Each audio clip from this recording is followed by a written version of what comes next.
Olá, boa tarde. Dia 13 de maio, dia da abolição da escravatura. 134 anos depois da assinatura da Lei Áurea, e o Brasil ainda registra casos de trabalho análogo à escravidão. Só no ano passado, 1.937 pessoas foram resgatadas nessas condições. É esse um dos assuntos de destaque no Jornal da Justiça de hoje. Vamos aos demais. Plenário virtual do Supremo Tribunal Federal forma maioria para considerar inconstitucional o dossiê produzido pelo Ministério da Justiça com informações sobre a vida pessoal de servidores públicos. Ministros do STF analisam decisão que determinou a reabertura do prazo de inscrição de candidatos à eleição indireta para o governo de Alagoas. E ainda, ministro Gilmar Mendes, do Supremo Tribunal Federal, determina a realização de mutirões para rever prisões de pais de crianças menores de 12 anos.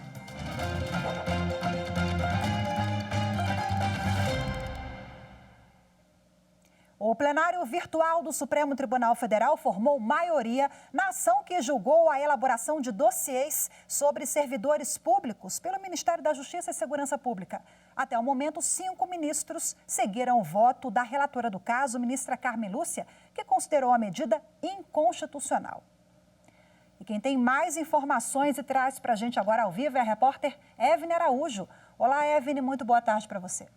Oi, Rafaela, boa tarde. Até o momento, os ministros Ricardo Lewandowski, Alexandre de Moraes, Dias Toffoli, Edson Fachin e a ministra Rosa Weber acompanharam o voto da relatora, ministra Carmen Lúcia. Já o ministro André Mendonça se considerou impedido de se manifestar neste caso. A sessão do plenário virtual fica aberta para os demais votos até às 11h59 da noite. Bom, por enquanto, prevalece o entendimento de que é inconstitucional qualquer ato do Ministério da Justiça e Segurança Pública que tenha por objetivo produzir ou compartilhar informações da vida pessoal ou política dos integrantes do movimento antifascista. No caso específico, se discute a elaboração de um dossiê contra 579 servidores públicos críticos ao governo federal. Rafaela. Muito obrigada pelas informações mais uma vez, Evne.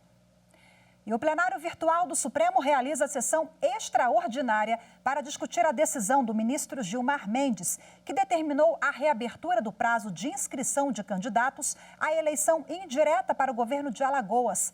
Até agora, os ministros Alexandre de Moraes, Edson Fachin, Ricardo Lewandowski e Dias Toffoli votaram acompanhando o ministro relator. A sessão extraordinária foi convocada a pedido do relator ministro Gilmar Mendes por causa da urgência do tema. O julgamento começou hoje e termina às 23h50 desta sexta-feira.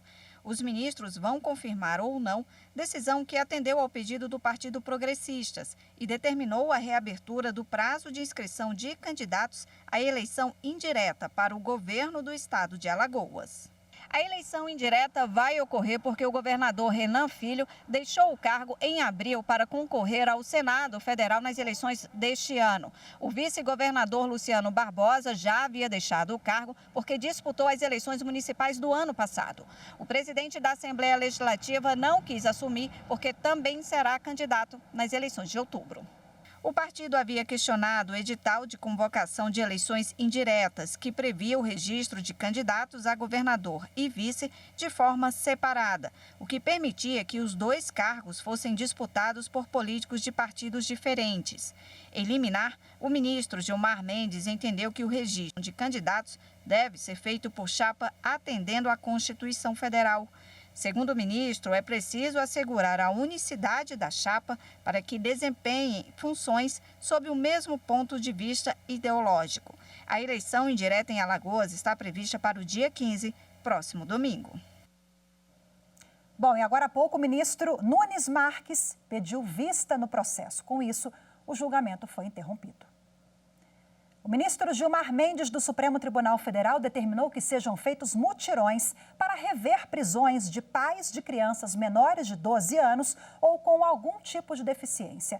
Essas pessoas podem ter a prisão preventiva convertida em domiciliar, desde que cumpram determinadas condições previstas no Código de Processo Penal. Os mutirões carcerários devem ser conduzidos pelo Departamento de Monitoramento e Fiscalização Carcerária e do Sistema de Execução de Medidas Socioeducativas, órgão do Conselho Nacional de Justiça, que tem experiência na realização de práticas de enfrentamento às falhas e aos déficits estruturais do sistema penitenciário brasileiro. O objetivo é rever as prisões e as circunstâncias que levaram a pessoa a ser encarcerada e, dependendo da situação, trocar a prisão preventiva pela domiciliar, desde que cumpridos os requisitos do Código de Processo Penal. O benefício pode ser concedido desde que o preso não tenha cometido crimes violentos com grave ameaça ou crime praticado contra essa mesma criança ou deficiente pelo qual é responsável. A decisão do ministro Gilmar Mendes atende a um habeas corpus coletivo e ainda precisa ser referendada pela segunda turma do STF, mas sem prejuízo dos efeitos imediatos. Para o ministro, nesses casos deve ser adotado um modelo judicial aberto ao diálogo, com a utilização de ferramentas processuais adequadas para o enfrentamento dos problemas de política judiciária que violam os direitos das pessoas presas e de seus dependentes. Gilmar Mendes determinou ainda uma nova audiência de monitoramento para tribunais previamente selecionados. Isso porque, em 2020, a segunda turma concedeu habeas corpus coletivo e determinou que tribunais de todo o país enviassem relatórios sobre os casos alcançados. A Justiça Federal no Tocantins reafirmou o entendimento de que universidades podem exigir o comprovante da vacinação dos alunos contra a Covid-19. 11 alunos da Universidade Federal do Tocantins, que pretendiam frequentar as aulas sem comprovar a vacinação contra a Covid-19, afirmando que essa imposição seria ilegal, tiveram esse pedido negado pela Justiça Federal.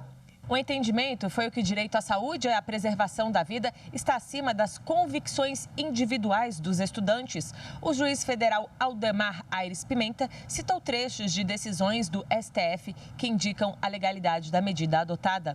Também foi mencionado o artigo 207 da Constituição Federal, que prevê a autonomia administrativa das universidades.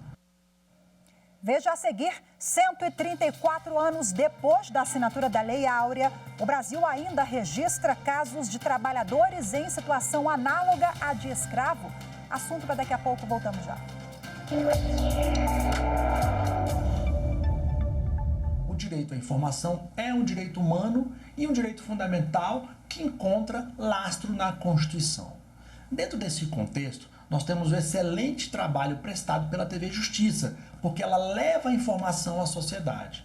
A partir do momento que a TV Justiça noticia com imparcialidade os julgamentos realizados pelo Supremo Tribunal Federal e pelas outras cortes brasileiras, ela leva conhecimento à sociedade e presta relevantes serviços de informação.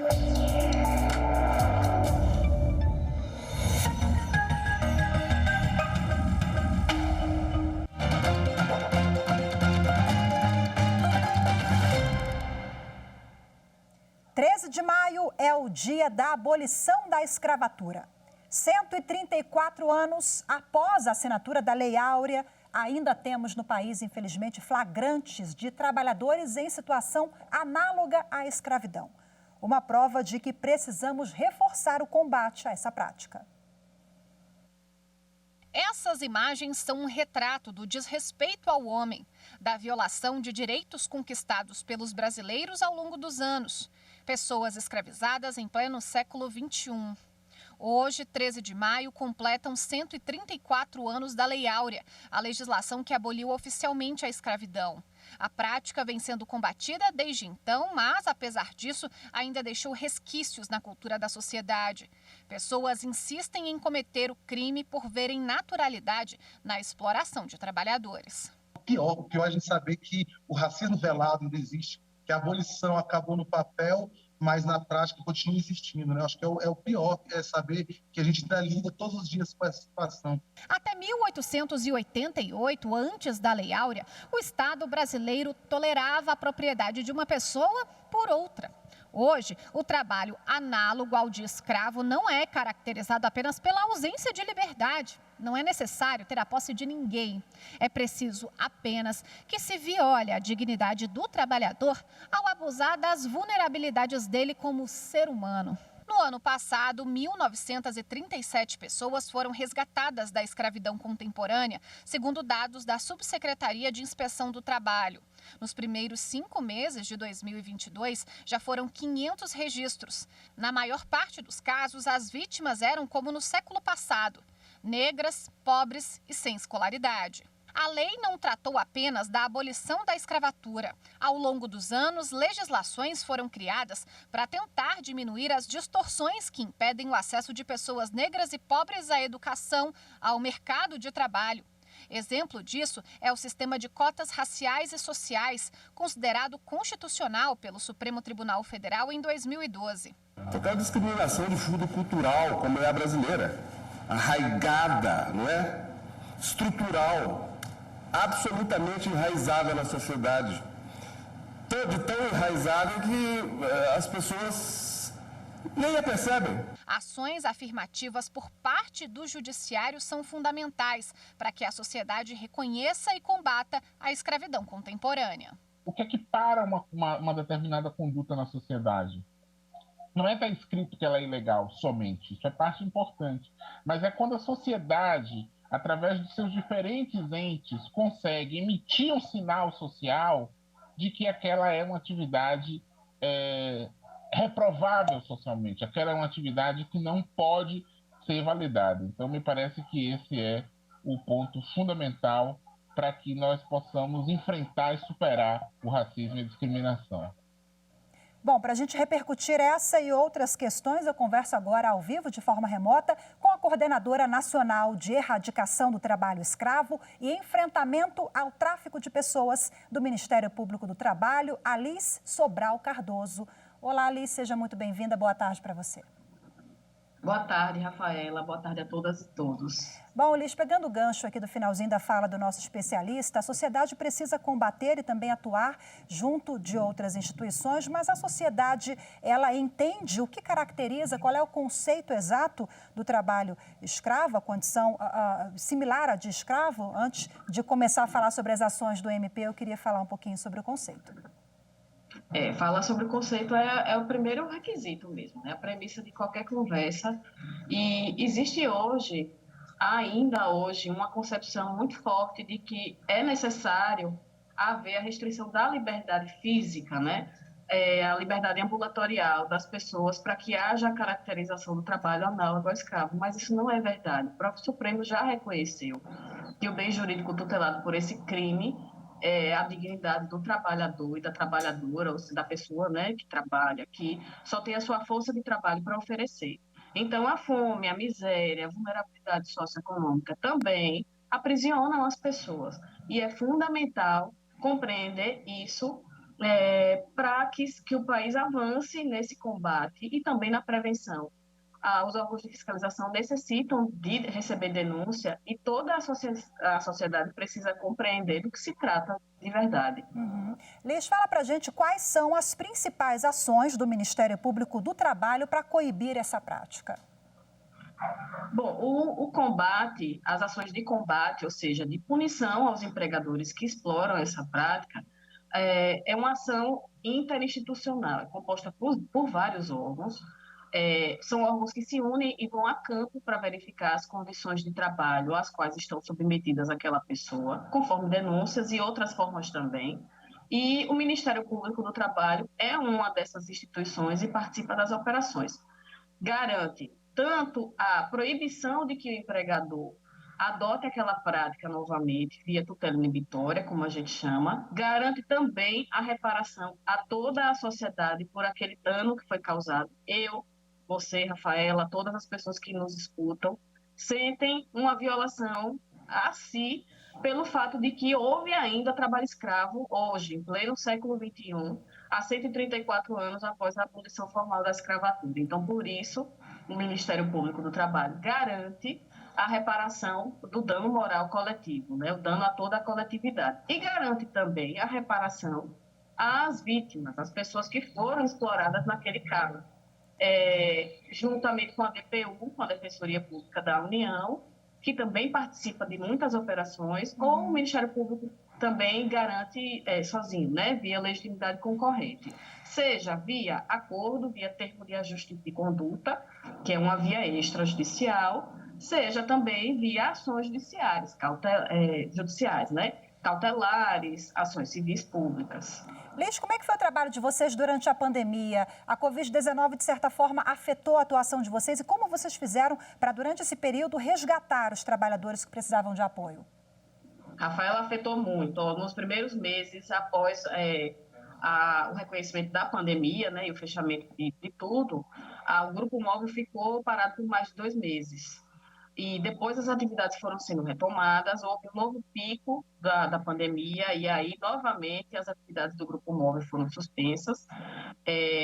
Então, assim, para o protocolo de proteção, né, de prevenção à contaminação ainda estava incipiente, então as instituições se uniram para debater essas medidas e adotando todas essas medidas, né, afastamento mínimo, álcool, máscara sempre, etc., entre outras medidas, a fiscalização retomou e o número de casos aumentou.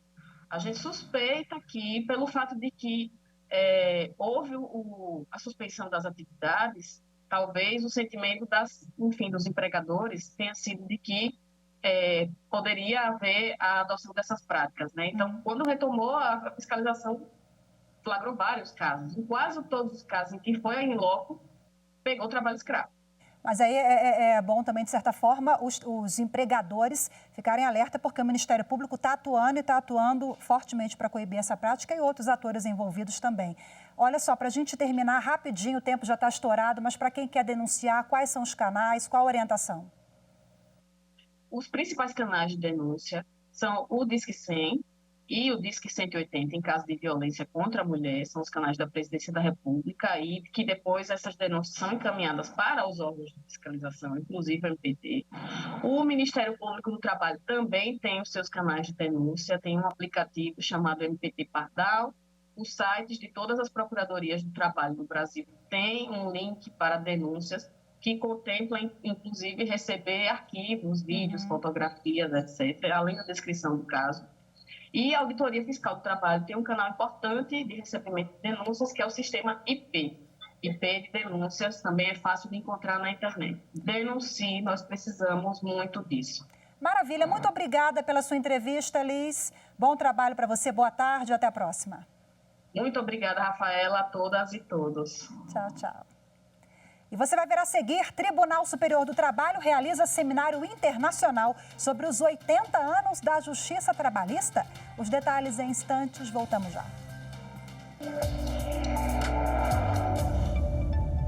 A TV Justiça consolidou-se no tempo, sobretudo como um canal de prestação de serviço à sociedade brasileira, aproximando o poder judiciário do cidadão, a dar amplitude e visibilidade aos grandes julgamentos de temas sensíveis que afetam a vida de todos nós.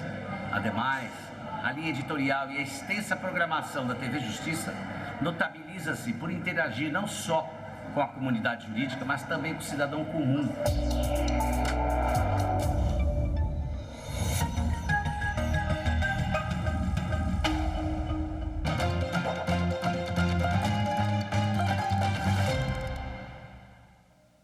O Tribunal Superior do Trabalho realiza o Seminário Internacional 80 anos da Justiça do Trabalho.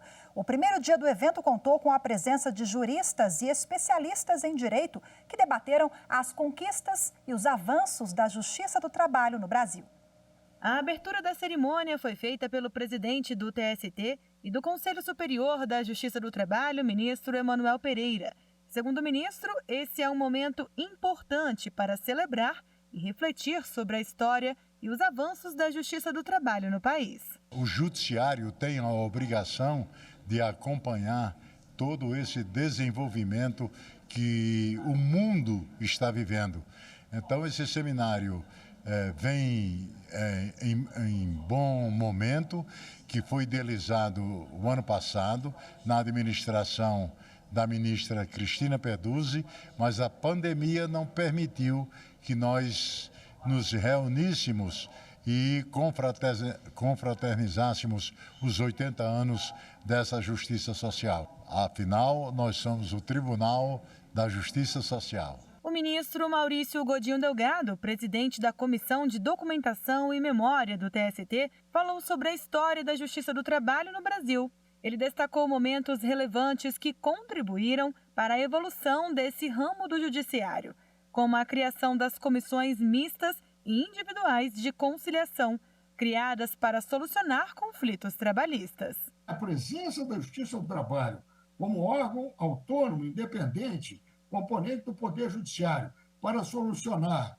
conflitos individuais e coletivos, se mostrou na Justiça do Trabalho, e os historiadores reconhecem isso, como um único veículo na época, em face da alta repressão que se abateu sobre o sindicalismo no Brasil por vários anos, o único veículo de afirmação de direitos trabalhistas da população que vive do trabalho no país. A coordenadora do evento, ministra Maria Cristina Peduzzi, ressaltou os desafios enfrentados pelo TST durante a pandemia do coronavírus, período em que conduziu a presidência da Corte Trabalhista.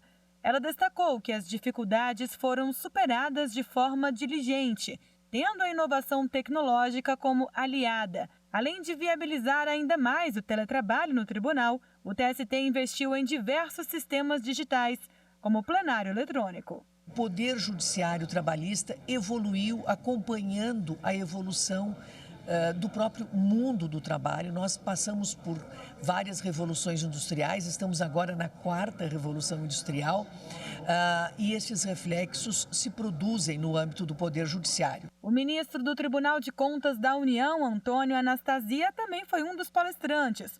Ele falou sobre o protagonismo da Justiça do Trabalho na construção da cidadania. Nós falamos basicamente sobre o papel da Justiça do Trabalho na concepção e na formação de uma consciência cidadã no Brasil, mostrando o papel do poder público, onde se insere o TST, o papel da sociedade civil organizada, das forças empresariais chamado mercado, das dificuldades da gestão pública, tentando fazer de modo abrangente e holístico todos esses segmentos da sociedade harmonizados. E a Justiça do Trabalho, com a tradição que tem e o seu papel exatamente com função harmônica nas relações de capital-trabalho. A programação também contou com a palestra do professor catedrático de Direito Constitucional da Faculdade de Direito da Universidade de Lisboa, Carlos Blanco de Moraes.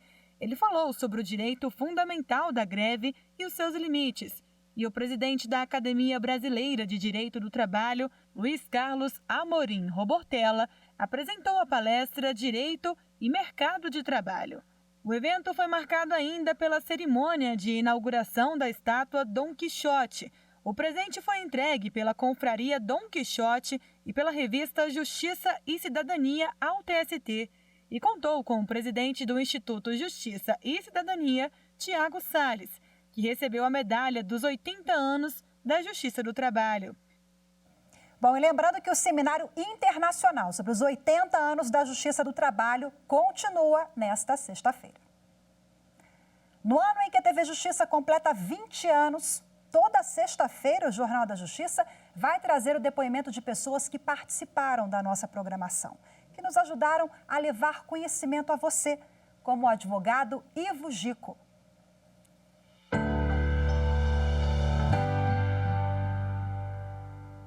Nos últimos 20 anos, já participei de quase todo tipo de programa na TV Justiça. Defenda sua tese, entrevista, jornal, programa de debate.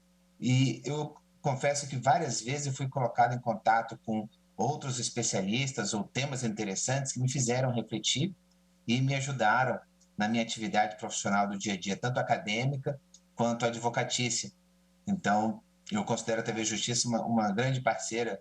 E eu tenho sempre a confiança de que se alguma coisa muito interessante vai acontecer, mais cedo ou mais tarde, ou assistindo ou participando, eu vou aprender com a TV Justiça.